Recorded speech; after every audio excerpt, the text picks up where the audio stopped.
ഒരു average സ്റ്റുഡൻറ്റിന് UPSC crack ചെയ്യാൻ പറ്റുമെന്നുള്ളൊരു ചോദ്യം വളരെ റെലവൻ്റ് ആണ്. Hi, welcome to IAS basics.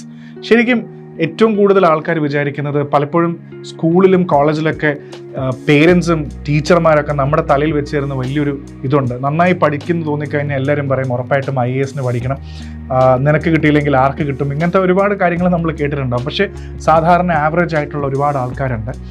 അങ്ങനെ സ്കൂളിലും കോളേജിലൊന്നും അങ്ങനെ ഭയങ്കരമായ ചിന്തയൊന്നും ഉണ്ടായിരുന്നില്ല. വളരെ റീസെൻ്റ് ആയിട്ട് നമ്മൾ പ്രിപ്പയർ ചെയ്യാൻ തീരുമാനിച്ചതാണ്. പക്ഷേ UPSCയുടെ ഒരു ഓവറോൾ സ്ട്രാറ്റജി അല്ലെങ്കിൽ ഓവർ ദി ഇയേഴ്സ് ഒരു ട്രാക്ക് റെക്കോർഡ് നോക്കിക്കഴിഞ്ഞാൽ നിങ്ങൾക്ക് ഒരു കാര്യം മനസ്സിലാവും. വളരെ ആവറേജ് ആയിട്ടുള്ള, വളരെ ആവറേജ് പ്രിപ്പറേഷൻ ചെയ്തിട്ടുള്ള, പക്ഷേ എക്സ്ട്രാordinary എഫേർട്ട് എടുത്ത ആൾക്കാരാണ് UPSC ഏറ്റവും കൂടുതൽ ക്ലിയർ ചെയ്തിട്ടുള്ളത്. അതിൻ്റെ അർത്ഥം നിങ്ങൾ എക്സ്ട്രാordinary ഇൻ്റലിജൻ്റ് ആണെങ്കിൽ കിട്ടില്ല എന്നല്ല.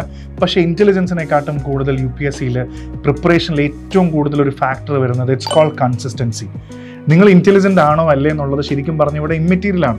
നിങ്ങളൊരു ആവറേജ് തിങ്കിങ് ആയിട്ടൊരു ആളാണെങ്കിൽ എക്സ്ട്രാordinary എഫേർട്ട്, കൺസിസ്റ്റൻസി കൊടുക്കാൻ പറ്റുന്ന ഒരാൾക്ക് മാത്രമേ ഇവിടെ സക്സസ് ഉള്ളൂ. നിങ്ങൾ ഗോൾഡ് മെഡലിസ്റ്റ് ആയതുകൊണ്ട് ബൈ ഡിഫോൾട്ട് UPSC ക്ലിയർ ചെയ്യണമെന്ന് യാതൊരു നിർബന്ധവും ഇല്ലല്ലോ.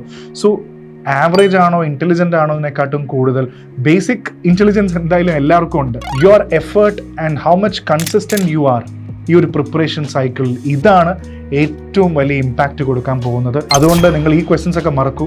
If you are a consistent person, if you can keep consistency, that's the best thing.